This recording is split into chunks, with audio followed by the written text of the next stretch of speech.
लालची मालिक और होशियार शागिर्द। एक छोटे से गांव में जहां लोग सुबह से शाम तक मेहनत करके अपना पेट पालते थे, एक अमीर किसान रहता था। उसका नाम हाजी गिल मोहम्मद था। वो बहुत मालदार था, कई एकड़ जमीन, मवेशी और एक बड़ा घर, मगर उसका दिल बहुत लालची था। वो अपने मजदूरों से ज्यादा काम लेता, कम पैसे देता और कभी किसी को एहसान नहीं करता था।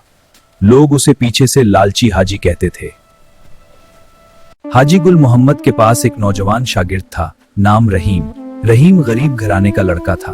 खेतों में पानी देता, मवेशियों को चराता, घर का काम करता और शाम को हाजी के बच्चों को पढ़ाता भी था। रहीम बहुत होशियार और मेहनती था, मगर बहुत सादा और ईमानदार। एक दिन हाजी गिल मोहम्मद ने सोचा कि रहीम बहुत होशियार हो गया है, अगर ये ज्यादा समझदार हो गया तो मुझे नुकसान पहुंचा देगा। रहीम, कुल सुबह सवेरे मेरी सारी जमीन की फसलें काट के गट्ठों में बांध दो। अगर काम ठीक से ना हुआ तो तुम्हें घर से निकाल दूंगा और 1 महीने की मजदूरी भी नहीं दूंगा। जी हुजूर, अल्लाह के हुक्म से हो जाएगा। रात को रहीम सोचता रहा। वो जानता था कि अकेला इतनी बड़ी जमीन की फसल एक दिन में नहीं काट सकता।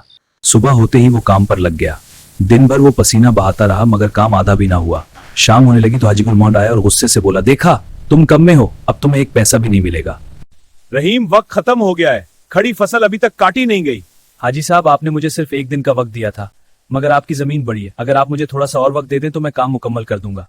तुम्हें कोई वक्त नहीं मिलेगा, जाओ अपना सामान लेके निकल जाओ। हाजी साहब, लालच इंसान को अंधा कर देता है। आपके पास बहुत कुछ है मगर आपका दिल खाली है। मैं गरीब हूं मगर मेरा दिल साफ है। आज आप मुझे निकाल रहे हैं, कल कोई और आएगा और आपको भी यही सबक देगा। हाजी गुस्से में आ गया और रहीम को धक्का देकर घर से बाहर निकाल दिया। रहीम गांव वालों के पास गया। लोगों ने उसकी बात सुनी तो सब हाजी की लालच पर नाराज हो गए। अगले दिन गांव के तमाम मजदूरों ने हाजी के खेतों में काम करना छोड़ दिया।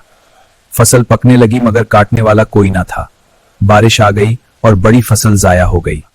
हाजी गुल मोहम्मद परेशान हो गया। उसके मवेशी बीमार पड़ गए, घर में तंगी आ गई। वो रात दिन पछताता रहा कि रहीम जैसा ईमानदार शागिर्द कहां मिलेगा। 1 महीने बाद हाजी गुल मोहम्मद खुद रहीम के घर गया।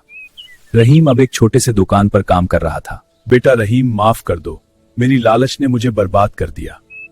तुम वापस आ जाओ, मैं तुम्हें अच्छी तनख्वाह दूंगा और तुम्हें अपना बेटा समझूंगा। मगर रहीम ने मुस्कुराकर कहा, हाजी साहब, मैं वापस नहीं आऊंगा। रहीम ने हाजी गिल मोहम्मद को समझाया, मगर आपको एक बात बताता हूँ, लालच कभी इंसान को खुश नहीं रखता। अगर आप अपने मजदूरों के साथ इंसाफ करें, उनकी इज्जत करें तो अल्लाह आपको ज्यादा देगा। हाजी गुल मोहम्मद ने रहीम की बात मान ली। उसने गांव वालों से माफी मांगी और अपना रवैया बदल दिया। आहिस्ता आहिस्ता उसकी हालत बेहतर हुई। रहीम ने अपनी मेहनत से एक छोटी सी दुकान बढ़ा ली और खुशहाल हो गया। वाले शुक्र रहीम, दुकान बहुत सब्जियां। गांव वाले आज भी कहते हैं कि लालची मालिक को शागिर्द ने सबक सिखा दिया। सबक, लालच इंसान को अंधा कर देती है, जबकि ईमानदारी और होशियारी हमेशा कामयाबी दिलाती है। जो दूसरों के साथ अच्छा सलूक करता है, अल्लाह उसे कभी नहीं भूलता।